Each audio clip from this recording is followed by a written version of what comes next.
Hey, everybody. Welcome to this episode of The Spark. I'm Coach David. Hope you're doing fantastic on today and that everything is moving in the direction that you would like for it to move.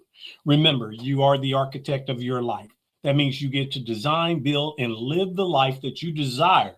So since you have that option and those options available to you, you might as well take advantage of it and jump right into it and get your life the way that you desire for your life to be. Hey, I'm excited that you're here with me on today and that you are ready to share in something that's going to take you to a new height, a new level, that's going to give you something that's going to help you be better in everything that you endeavor to do. Today, I'm going to continue talking about mastering the mental, but I'm going to talk about something that I think is going to benefit you tremendously.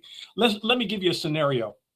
Have you ever been in a situation where something comes up in your life? Say, like, for instance, you text a friend and they didn't answer you. You waited. Maybe you text them that morning and you're waiting and waiting and waiting and waiting, and you don't get a response back. So immediately you begin to think they must be mad about me, mad at me, or mad about something, or they just don't want to talk to me, or whatever the case may be. And then we're like, I knew it. They're upset with me. Well, in life, in relationship, in just in general, we think that we can read people's mind. You cannot read people's mind. So since you can't read people's mind, why even try? That's my thing. That is called cognitive distortion. And what we'll attempt to do a lot of times, we'll try to read people's mind and get an understanding on them. But I can share with you that can mess up your mentals if you allow it. So we don't even want to get into that. Why? Because mind reading, quote unquote, usually shows up as something negative, because we always jump to the negative, or the majority of time we will jump to the negative. It's usually something assumed. And you know my definition of making assumptions and everything, I break that down for you.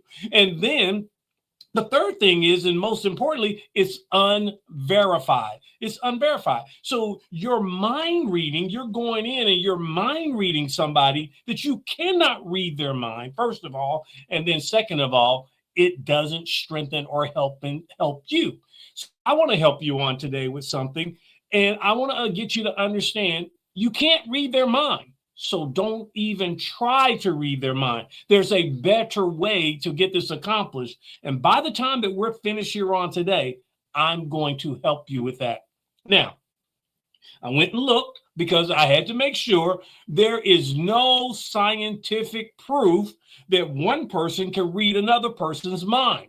Even though you will get people that will tell you, I knew it, I read their mind, and so on. There's no scientific proof of that.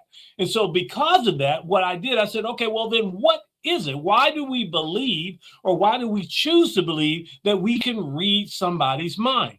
Because this is what we truly do. What we normally do, we'll pick up on nonverbal cues. Like you can watch somebody's body position, their eyes, their facial expressions, and you can pick up on that.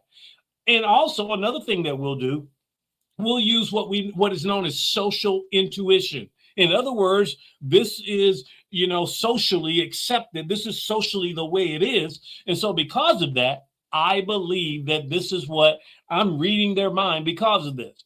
And then also too, we say, okay, that's their pattern of behavior. So because of that being their pattern of behavior, I'm reading their mind, quote unquote. Listen, you can't read people's mind. So stop trying to do it, because what you're doing is what I said before, cognitive distortion. What do you mean? You're getting misleading information, you're getting twisted information, and you're getting information that is pulling you away from. Cognitive distortion has ruined relationships. It's brought on unnecessary stress. I mean, come on. When we understand this, and Coach Davis is just trying to help you because I've done it too. I want you to understand that you can't read people's mind, and all you're doing is distorting things. So, how is it distorted? How does it get distorted? Well, number one, there's no communication. If you're not communicating, then you are left to your own devices of the quote unquote nonverbal cues, the social intuition and all of that. You're left to that. So when it gets to that point and you understand that you're doing, you're what's really going on. And we're talking about mastering the mental. And one of the things that I master my mental, don't even attempt to read your mind. We're going to get there. There is a better way. So here's about it. This story perception of people, we try to read their minds.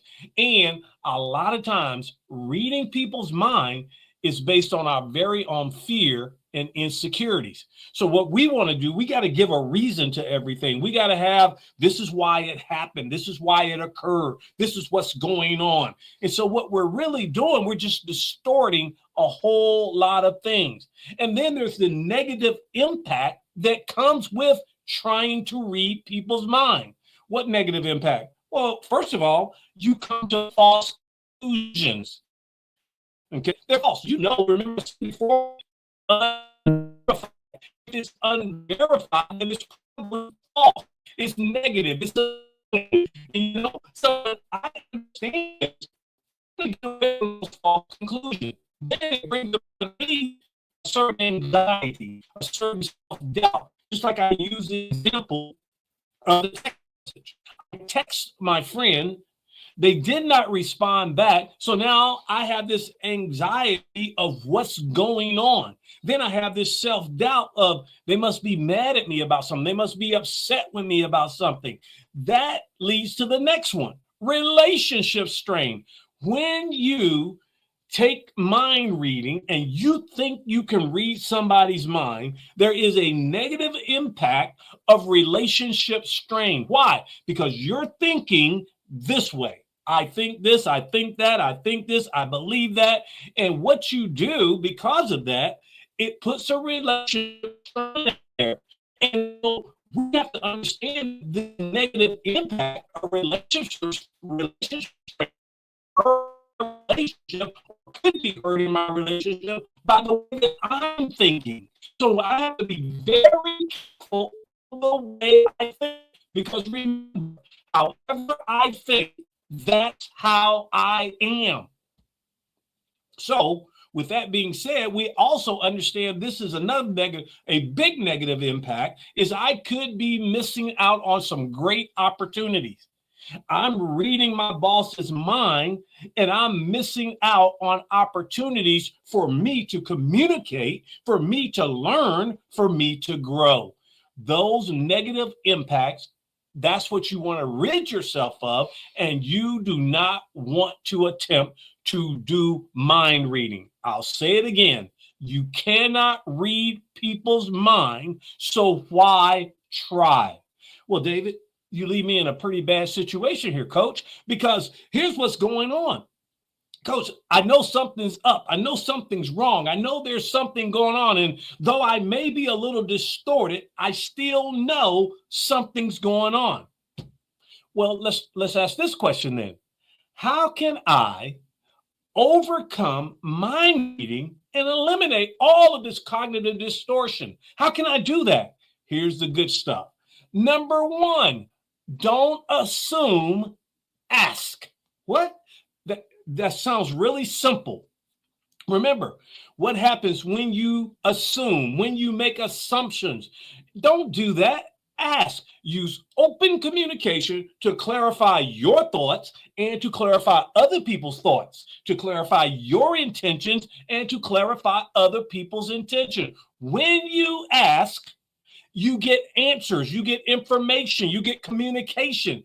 when you get that communication, now, guess what? I don't have to assume anything. Why? Because I know. But what if they lied to me? Well, they lied to you, but you have still done your part in this to ask, to communicate, to gather information about the situation, to gather information about their thoughts, to clarify things, and to get their intentions. You ask, don't assume. Here's number 2. I love this one because this is what you have to do. Proof it before you pronounce it. What? Proof it before you pronounce it. Here's another way of saying it. Prove it before you pronounce it. What do you mean? What proof do you have for the thought? In other words, all right, I've got a certain line of thinking going on here. It's negative, it's assumed, it's unverified, and now it could be distorting what's really going on here. What are some alternative explanations? Maybe my friend, we'll go back to the text and the cell phone. Maybe my friend was just busy. Maybe my friend saw the text, but forgot to answer me back. Maybe my friend is going through their own critical thing in their life. And so with that being the situation, that could be the challenge of what I'm dealing with. So what I need to do, I need to proof it or prove it before I pronounce it. I need to sit down and judge this thing out and say, what are the alternative explanations for this situation? What could be going on? And when I do that, now I am proving out or proofing out all of the different things that could be going on. And I am not, now I'm getting away from the distortion and I'm looking at other things. And I'm going to tell you, when you do that, that will remove a lot of the anxiety and self-doubt from you. This could be going on. This could be happening. This could be the reason why they didn't answer the text. This could be. And truthfully, when you do that, you're helping you and you're giving that person the benefit of the doubt, and you're not trying to read their mind. That is good. So, you gotta understand that. The next thing that you need to do is practice thought awareness. What is that? Well, I got to identify when I'm trying to read somebody's mind, and I got to challenge the distortion of that. In other words, when I'm looking at, I'm saying, wait a minute, why am I thinking this way? Why am I going down this path? Nothing has occurred. I text my friend. They didn't answer me back. They weren't mad at me before. They weren't upset with me before. Why am I thinking this way? I got to master my mental, and I got to get through this so I don't make an assumption, so that I don't go out and do something that will create problems for me and the other person. Because when you assume, you make a donkey out of you and you make a donkey out of me. So you know what I'm talking about. This is a child-friendly podcast, okay? But you know exactly what I mean by that. So what I got to do, I've got to, get some awareness of why am I thinking this way. One of the best ways to master your mental is to become aware of your thoughts and derive why, not where they came from, but why do I have them? And when I do that, I get a whole lot better. And then finally, here's another one. Communicate how you feel. You have a right to your feelings. As incorrect as they may be, you have a right to them. And so what you do, I don't try to assign any motive. This is why this happened, or this is why this was done. What I do is say, I feel. I use I feel statements. I feel as though you didn't answer me because you were upset with me. Now, when I did that, there was a motive attached to it. So we're going to bag it up. I feel hurt, or I feel discouraged because you didn't answer me. There's no motive assigned to that. It's just saying, these are my feelings. I have a right to my feelings, and my feelings may be off. Because sometimes, watch this, I'm going to say this, I hope you catch it. Sometimes you've got to act independent of how you feel. Because here's what a lot of times, I'll give you a perfect example. Sometimes on Monday morning at 6 o'clock, a.m., I do not feel like going to work. But guess what? I get up, get myself prepared, and I get there anyway. So so that's proof I can operate independent of the way that I feel, because this is what I learned about that. If you go on and operate, your feelings will catch up. So same thing with this. Communicate how you feel, share how you feel, use I feel statements, and great things are going to come out of that. So listen, you can't read their mind. Stop trying to do it. All you're doing is frustrating yourself, because here's what happens when you try to do something that you can't do. All you do is get frustration. So don't even do that to yourself. Don't distort the truth. Keep your relationship solid. Communicate. Don't assume, ask. Proof it before you pronounce it. Practice thought awareness, and then communicate.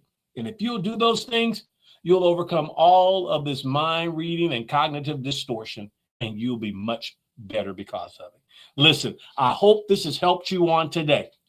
When I was preparing this and studying and looking at some things, it definitely helped me. So here's what I want you to do. Share this with somebody. Now, I'm going to tell you how to share it. Don't share it with somebody like, oh, yeah, they need so-and-so need to hear this because blah, blah, blah, blah, blah. No. That's not what we're doing here. We're sharing because we care and we want to help somebody else. So please share this with somebody. Share it on your page. And what we'll do, we'll all become better at relationships, and we'll also become better at mastering our mentals so that we don't get into cognitive distortion. I'm Coach David.